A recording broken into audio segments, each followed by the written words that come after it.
You want to take a mental status exam, and when you take health assessment, you'll see what a mental status exam incorporates and the kind of questions you're going to ask and whatnot. But it assesses basically the brain activity and abstract thinking and critical thinking and all those good things, and being able to remember what you have seen, you know, in a short time.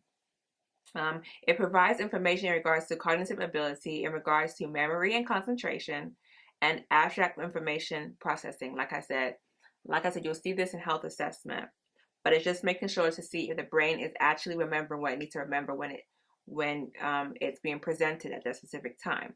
Patients may not know why they need to be interviewed. So when you're doing this assessment, be patient with them. And if they keep asking, forgetting why you're doing it, keep on telling them what this interview is for. As a nurse, we must provide simple explanations to those particular reasons and repeat if necessary. Patients will be very important here. So we have to make sure we look at their history, of course, look at their general appearance, their behavior, their emotional behavior too, because like I said, as the disease progresses, they lose speech, they lose body functioning. They basically lose everything they had. Even they even have urinary incontinence, meaning they can't control their bladder. Like basically reverting back to a baby again. That's the way I see it. They revert back to a baby where they have no control and even forget how to speak. Like it goes back. It reverts back to when they were, you know, children. That's the way I see it. So they have difficulty walking, apraxia, that might be a problem. Talking, aphasia, that might be a problem. So,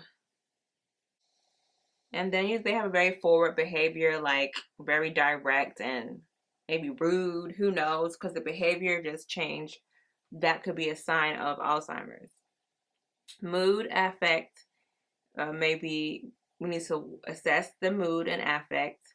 Um, they may have increasing labile mood.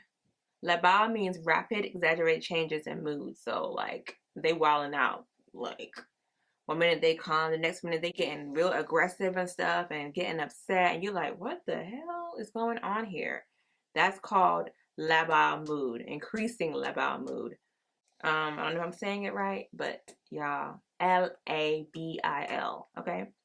Must make sure the environment stays the same because any kind of change throws them off because they like routine.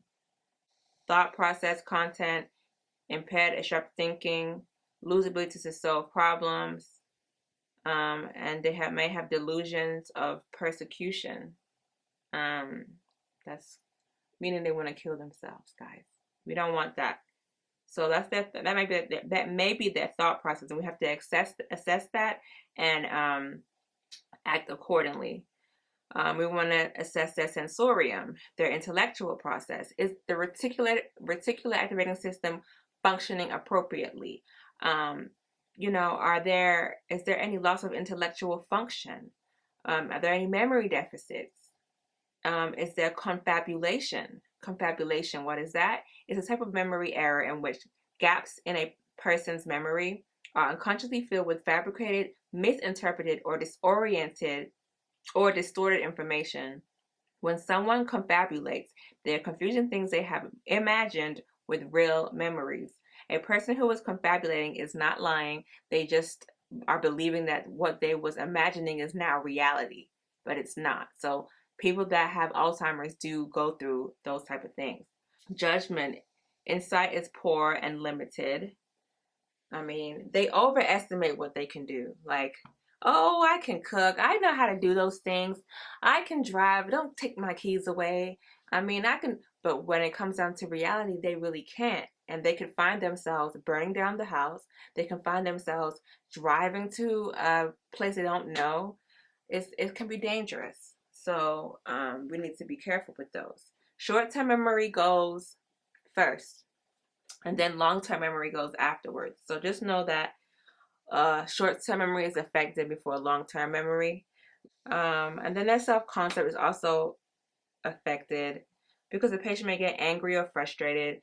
You know, that they're losing things, they're forgetting things, so they're gonna get frustrated and angry because they don't want to be going through this, and they are. So it becomes very frustrating that they have to deal with such things. Roles and relationships change, and it affects the entire family. Ability to participate in social events may be severely limited. So, like, basically, let's say, before they used to go to social events, social parties, or whatnot, but they can't. The husband or the wife can't do it anymore because she can't even remember what happened 2 minutes ago. She might wonder, she might get lost. She can't really hold a conversation well because, everything declines when it comes to speech, when it comes to conversation. All these things are not as quick as they used to be. So they may not be able to do their regular social activities. And then, of course, self-care, disturbed sleeping, incontinence, I already mentioned that, uncontrolled peeing, hygiene deficits. They do not want to take a shower. They believe they're not dirty, that they're clean, and that we're the ones that's tripping when we tell them to take a bath. So they may have those kind of issues, and throw a hissy fit. Now, like I said, that's why I always mention children, because I have a son, so it's easy for me to relate to a child when it comes to things like that, because well, he knows that he needs to take a bath though, but he doesn't want to. Okay, but they don't want to take a bath because they feel like they don't need it. Honestly, they don't need it, but they do, and we have to figure a way how to bribe them into taking those showers and doing what we need them to do. So a lot of bribery occurs when it comes to dealing with the Alzheimer's patient and trying to get what you want from them. So what will be the diagnosis for an Alzheimer's patient? It's very similar to delirium, because with delirium, they are losing their level of consciousness. But with delirium, um, they are not losing the level of consciousness, but they are forgetting things. So they both are at risk for injury. So that's the one thing here, risk for injury. And then this one is going to be chronic confusion for the diagnosis. Whereas with delirium, it was acute confusion because it happened suddenly. This is chronic, so it was progressive. So what is the plan? Well, we want to free them from injury, of course, and make sure the environment is safe. So interventions will be promote safety, sleep, give them proper sleep, proper nutrition, keep the environment and routine structured, because they don't like change, it causes them to have mood swings. Get the emotional support they need, like sensory. You don't want to make them experience sensory deprivation. You still want people to be around, touching them, hugs, holding hands. And then definitely look towards getting them into care facilities that offer specific kind of therapies, like reminiscence therapy, helping them remember their long-term memory, helping them feel good. You want to increase those serotonin levels, those feel-good levels. And reminiscence, they have a thing called reminiscence therapy that actually helps them remember their past and makes them feel good about it. And just distract them from their actual current situation and the fact that it's progressive and it's going to continue to get worse as time goes by. So that will be that. And then your coach is going to evaluate to make sure that what your plan was, make sure that your goal was met. So the role of the caregiver.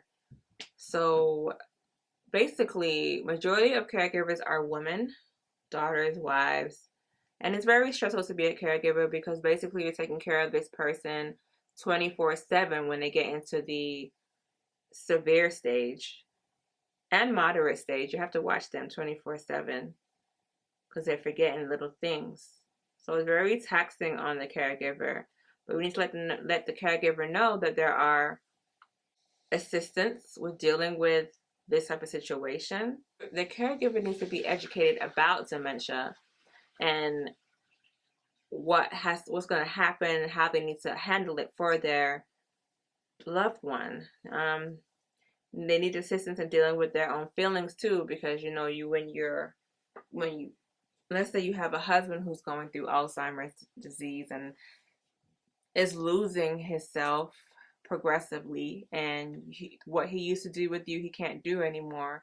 You're literally losing the one that you love, the one that was there for you, hugged you, held you, had great conversations with you. All the things that you used to love about your partner obviously will diminish as the disease progresses. And so, therefore, you are losing the loved one right before your eyes when it comes to their character. And it's very depressing and sad. So, I believe the caregiver really needs outside support and emotional help when it comes to experiencing that situation.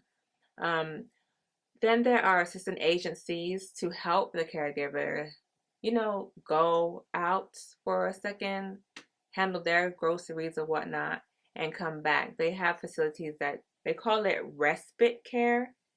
Um, and so basically, they will come to the caregiver's house and watch the the patient or the loved one while they go on vacation, or they go to the grocery store, maybe like a babysitter. You know what I'm saying? Respite care. That's what I see. And so, yeah, so they just need support to maintain personal life. So Alzheimer's disease is the sixth leading cause of death for older adults, and it's progressive, irreversible, degenerative neurological disease that begins gradually and is characterized by gradual losses of cognitive function and disturbances in behavior. So, at what age does this occur? So, honestly, they say it's between 40, but is uncommon before the age of 65. So, it can occur as young as the age of 40, but is uncommon before the age of 65. Although the prevalence of AD, Alzheimer's disease, increases dramatically with increasing age, affecting as many as half of those 85 years or older, AD is not a normal part of aging. So even though it does happen, it's not a normal part of aging, and um, it's a disease that's very, very unfortunate. I do believe. So what is the pathogenesis of AD?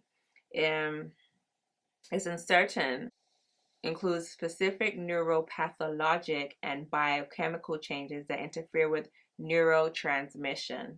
These changes consist of tangled masses of non-functioning neurons and senile plaques, basically amyloid protein plaques on the brain or on the neurons, um, that cause the neurons not to function the way they need to.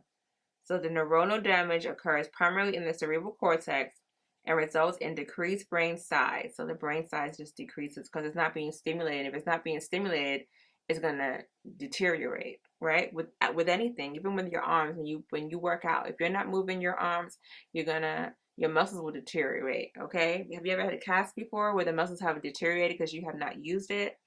When it comes to the body, if you're not using it, it's gonna get rid of it. It's gonna make it omit it, okay? That's what's going to happen. So that's what happens when it comes to AD.